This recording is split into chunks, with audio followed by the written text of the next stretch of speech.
Signing number 6 is through the door for Boro as Brazilian left-back Neto Borges joins from Clermont.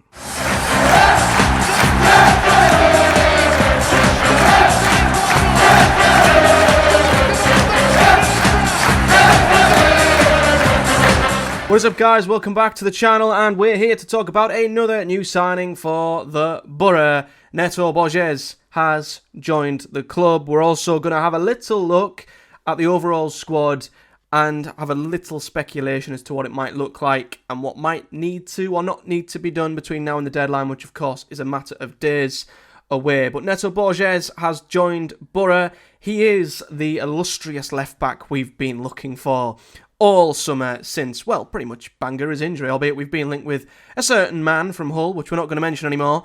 Throughout the entire summer, apparently Neto Borges has been the main target and is someone we actually scouted 18 months ago. So a bit like Conway, it seems to be a recurring theme. Boro are looking at players and are studying them and are waiting for the right time to strike. And we've decided that now is the right time to jump in and get Neto Borges, who I think had 1 year left on his contract in France. The 27-year-old has joined Boro on a 3-year deal after a deal was agreed with French side Clermont. Again, Boro don't mention the fee, but I believe it was around $1.5 million. He's got plenty of experience in Europe. Hammarby, who are they Dutch? They might be Dutch, received a club record fee when he moved to Belgian outfit Genk after helping the Swedish, there we go, Hammarby's Swedish, the Swedish side to 4th in the league. So he's had a decent career around Europe. He joined Clermont in 2022 and made almost 100 appearances for them. He is Boro's 6th signing of the window. Carrick is delighted to bring him in, saying they're pleased to bring him in. He's got good experience, he's a good character, and he's a very good addition to our squad. I believe he did have 3 assists last season in a team who got relegated as the bottom side in League 1. So, you know what? If you're judging Neto Borges on recent history, recent seasons, then yeah, you're probably going to look at that and say, oh dear. But for me, I feel like this is a decent, low-risk signing. You know, from clips, he looks pretty attacking. He looks like he's not afraid to carry the ball. He's pretty decent going up and down the left-hand side, both defensively as well. He has played a little bit as a left midfielder, left winger as well, so he's got that attacking side to his arsenal. But you know what? Equally, we thought the same when we got Lucas Engel. And I think we are a little scarred by Lucas Engel already and how he's sort of how his Boro career has sort of gone thus far. So I'm very sort of on the fence with this signing. I think it's what we needed.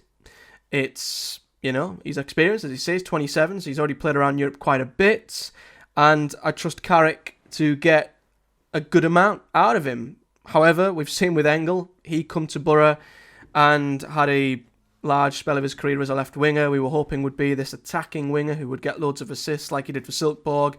And it's not materialised, unfortunately, thus far. So, you know, hopefully Neto Borges does. Hopefully he isn't afraid to bomb down the left and he gives us that real attacking threat down there that I think we've desperately missed, to be honest, down the left-hand side. Because when we're tucking McGree inside or whoever the left winger is, it creates the space for the left-back to bomb on and put balls into the box. It is such a huge part of Boro's setup. And when it doesn't work properly, it really hinders the team. And Engel doesn't get forward as much as we'd hope, and his final ball isn't as good either. So this is definitely competition, you know, that Engel needed, not only because I think he's not played well enough, but because we just didn't have the numbers there, simply put, with young George McCormick, of course, who's not ready to play for Boro in the Championship just yet, and Bangura being out for a long time. So I'm happy that Boro have filled in this space, and it's another big tick off the checklist. However, in terms of him as a player, what he might bring, I'm not going to get too high, and I'm not going to get too low on this signing either. We'll just see what happens. Having a look then at where we are at with a matter of days to go until deadline day. And you know what? I think Boro's window's been good so far. I think it's been very good. I mean, I'll review it all once it's all said and done because we're expecting outgoings still to come. But you know what? I think all the positions where we needed to add, we've added.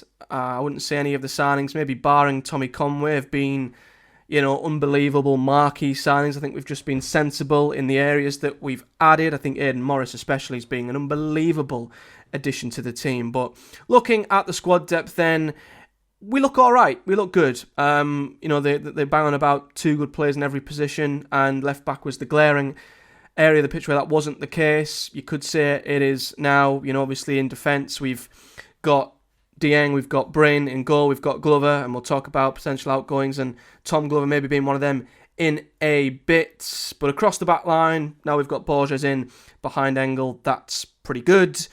Everywhere else, midfield looks set. We look decent on either side. I hope Hamilton will be playing with Isaiah Jones down the right, because my only worry is that there's still no real competition for Isaiah Jones, and I feel like he needs it, and Force would be that, but we don't know when he's going to be back. So I hope Hamilton will be played on the right and compete with Jones, and not on the left, which Carrick's tried to, fiddle around with, which I just don't think suits him at all. I think you've got McGree, you've got Bergzorg down the left-hand side. They're the 2 I would keep there. Bring Hamilton over to the right.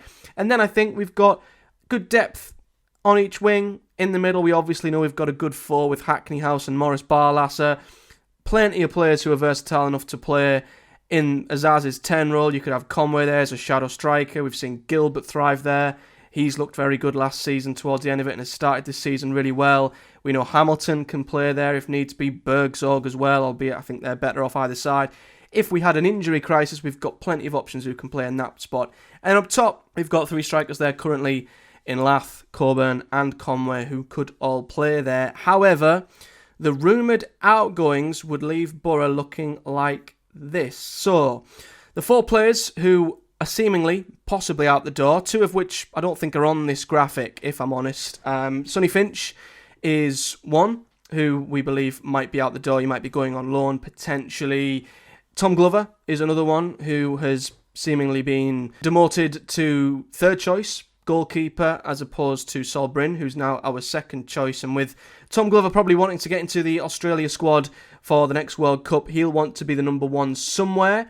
So I think for him, even a permanent move would work. But if that doesn't quite work or can't materialise quickly enough for him, he can always wait and go out on loan. I think I've seen Blackpool linked with him. I don't know how true that is. I mentioned Sonny Finch, of course, isn't on here. Another player who might be going out on loan is Alex Gilbert, which, you know what, I'd want to keep him. I really would. I think he's looked so good when he's played in the little time he's had this season, and would be a fantastic option, and if we were to have an injury crisis up front and you're needing Conway to support Lath up there as the 9, then suddenly you're looking at Azaz's position, and Bergzorg and Hamilton could play there. But really, if Azaz isn't cutting the mustard, who's the most natural, creative 10 we have?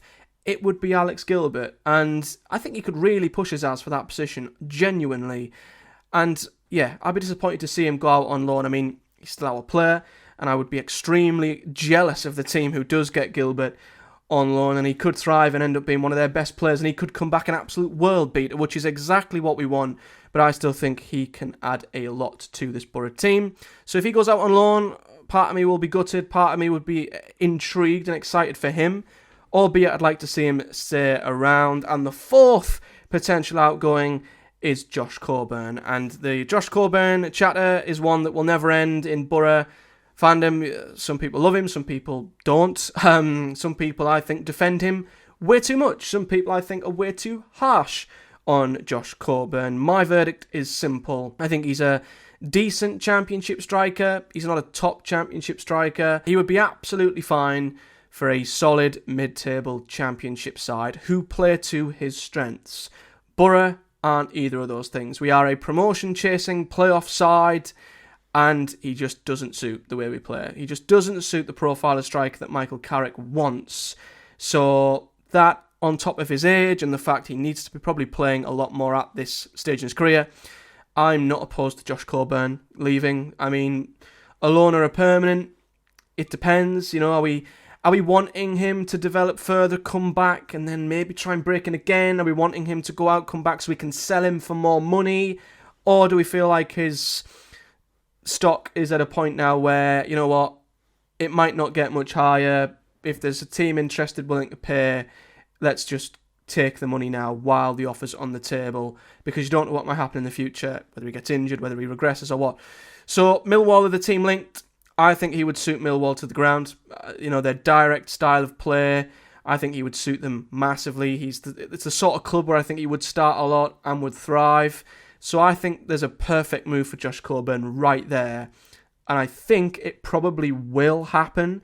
I think there is a little bit of a stalemate currently on the fee. I think we're asking for what might be in and around Millwall's sort of record signing figure. And I don't know how comfortable they are at breaking that for Boro's number 19. So we'll see. We'll see if Millwall and Boro can come to some form of an agreement on that. Of course, he missed an absolute sitter against Stoke, so hopefully that doesn't knock a zero off his price tag. But yeah, I think it's right for Josh that he goes out. I'd be happy if it's a loan. I'd be happy if it's a permanent. I think it's just right for us and right for him. The question then is, what happens with Boro's striking options? Because then you've got Latelath and Conway, but Carrick seems like he'd rather play Conway in the Azar's role as a shadow striker like he did with Archer and Akpom, so that would then only leave Latelath up front. So, if he wants Lath up front, if he'd rather have Conway in behind him, then we need another striker. So, that's where I think there might be one final move for Boro in this window. I think we're fine everywhere else. Maybe